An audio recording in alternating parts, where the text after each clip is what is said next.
And I would say to all of you, if you're ever facing a decision in your life, this is kind of a good rule of thumb, because you always have to ask yourself, is this not right for me, or am I just useless and lazy?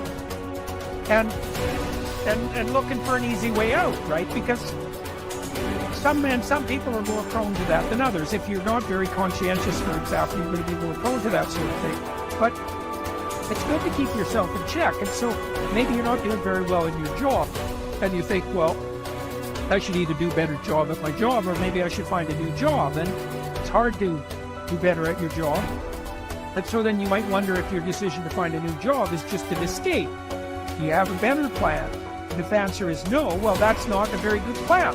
But if the rule is you'll only escape to something equally or more difficult, or more challenging, let's say, then kind of check yourself against your own temptation. You will never win at the highest level until you can hold two competing ideas in your head. And here are the two ideas. Idea number one, this is going to take me 10 years. Idea number two, I'm going to make it happen today. And I'm going to ask myself every day, why didn't it happen today? What thing did I not do? What skill set am I missing? What am I going to have to do? What's the next massive leap forward? But it's going to take 10 years and only actually going to happen for me if I'm going all out every day, like it has to happen right now. I and other successful people wake up every day doing the same thing, fighting back against the distractions, the fears, the doubts. And we learn over time, we build into a habit to spend more time having control instead of more time being out of control. Every day is an opportunity for you to start taking control of your life. The first step. Don't be anxious. The second step. Concentrate on what you have to do. Fix your eyes on it. Remind yourself that your task is to be a good human being. Then do it without hesitation. There are few people who have decided within themselves, I've got what it takes to make it. They're not afraid about tomorrow because of how they see themselves, because of what they feel that they deserve, because of what they feel that they can create for themselves. Because these people have decided, as they look at the future, as they look at themselves, there's a way. Where there's a will, there's a way for me. You begin to create a way out of no way. And when you have that kind of consciousness, when you have that kind of spirit, nothing can stop you. Nothing.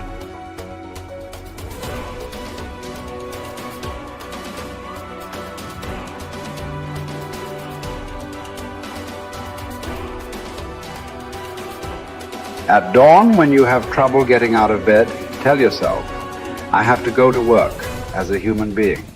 What do I have to complain of if I'm going to do what I was born for, the things I was brought into the world to do, or is this what I was created for, to huddle under the blankets and stay warm? So you were born to feel nice.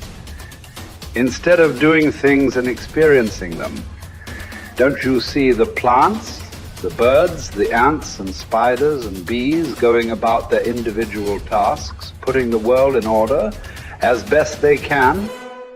And you're not willing to do your job as a human being? Why aren't you running to do what your nature demands? You don't love yourself enough, or you'd love your nature too and what it demands of you. Casting aside other things, hold to the precious few. And besides, bear in mind that every man lives only the present, which is an indivisible point, and that all the rest of his life is either past or is uncertain. Brief is man's life, and small the nook of the earth where he lives. Brief, too, is the longest posthumous fate, buoyed only by a succession of poor human beings who will very soon die and who know little of themselves, much less of someone who died long ago. Just that you do the right thing. The rest doesn't matter, cold or warm, tired or well rested, despised or honored, dined or busy with other assignments. Because dying too is one of our assignments in life. So as well, to do what needs doing, look inward. Don't let the true nature of anything elude you. Before long, all existing things will be transformed, to rise like smoke, assuming all things become one, or be dispersed in fragments, to move from one unselfish act to another with God in mind. Only there, delight and stillness. When jarred, unavoidably by circumstances, revert at once to yourself and don't lose the rhythm more than you can help. You'll have a better grasp of the harmony if you keep going back to it. When another blames you or hates you, or people voice similar criticisms, go to their souls, penetrate inside and see what sort of people they are. You will realize that there is no need to be racked with anxiety that they should hold any particular opinion about you. When you wake up in the morning, tell yourself, the people I deal with today will be meddling, ungrateful, arrogant, dishonest, jealous, and surly. They are like this because they can't tell good from evil. But I have seen the beauty of good and the ugliness of evil and have recognized that the wrongdoer has a nature related to my own. Not of the same blood and birth, but the same mind and possessing a share of the divine, and so none of them can hurt me. No one can implicate me in ugliness. Nor can I feel angry at my relative or hate him. We were born to work together like feet, hands, and eyes, like the two rows of teeth, upper and lower. To obstruct each other is unnatural. To feel anger at someone, to turn your back on him, these are unnatural. You want to begin to look out on your life and what you want for you. And I think that when we begin to focus in the area of what does it take for us to act, I think we can say events can inspire us to act. Like that particular event in his life. Circumstances. A friend of mine, he wanted to do something and he just did not have the motivation and the drive and the confidence within himself. But his circumstances changed overnight through an acquisition of the company that he worked for. He lost his job. Through the inspiration of desperation, he had to act. See, life also are things that can inspire us to act. See, we don't have the courage, and that's what it takes, courage. It takes guts to do that which you know you need to do. If you don't have the courage to act, life many times will move on you and make you act. Life will whoop your butt so bad. You will be so miserable, you will catch so much hell, you say, yes, I will do it. What do you want me to do? Take me.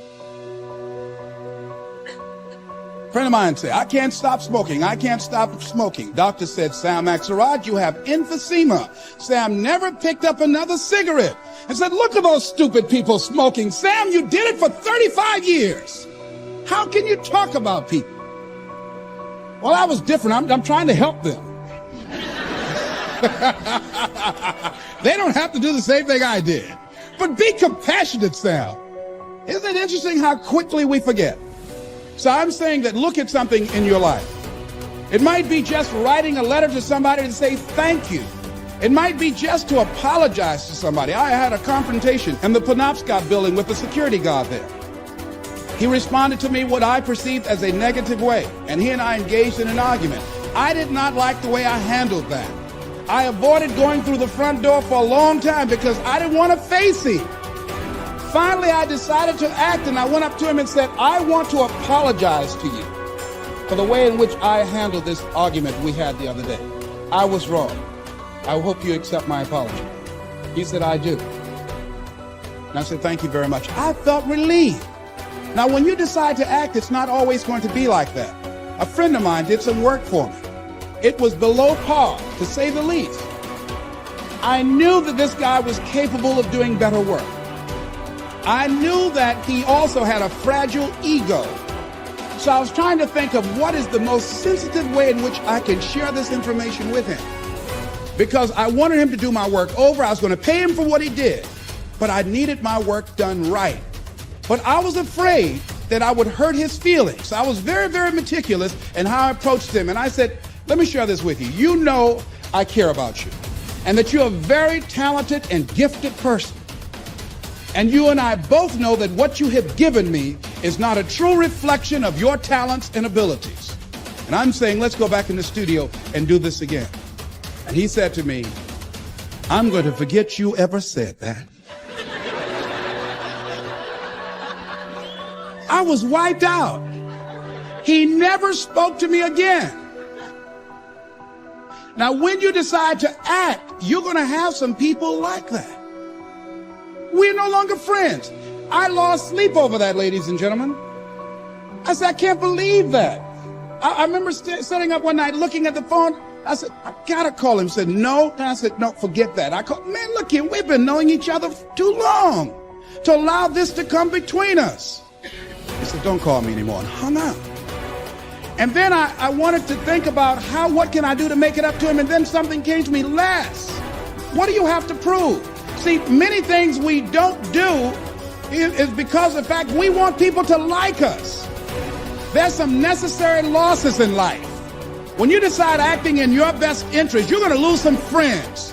Everybody's not going to approve of you. There's some people that won't like you. Who do you think you are? You're arrogant. What do you think you can do? You think you can get away with that? You're selfish. Thanks, I got that. It's my life. And so what I'm saying to you is that as you begin to look out on your life, this is challenging. This is not easy acting. So what are the things that we can begin to do to harness our will? Number one, you've got to bring it out and look at it. You've got to take the power out of it. You've got to expose it to the truth.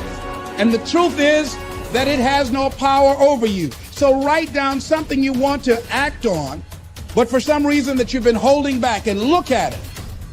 The next thing is, ask yourself the question, is it helping you to continue to put it off? If it's an asset for you to continue to procrastinate, then continue to do that. But if it's a liability for you, if it's causing you some mental and some emotional challenges, or perhaps a financial problem, look at that. Examine that for what it is. Next step, ask yourself, what's blocking you? What's preventing you from acting? Why don't you have the courage to handle that? Why won't you face that? What are you running away from? What kind of avoidance behavior are you engaged in? Next is, what is the worst thing that can happen when you take action? So I looked at that. And I said, what's the worst thing can happen when I tell him this? He can say, I don't like you. And he did.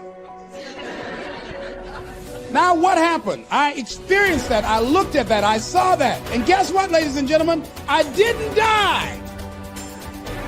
My feelings were hurt a little bit. I lost some sleep about it. And sometimes I think about it when I drive past his house. But I'm still here. It's uncomfortable. But it's okay. It doesn't bother me anymore. I've gotten used to it now.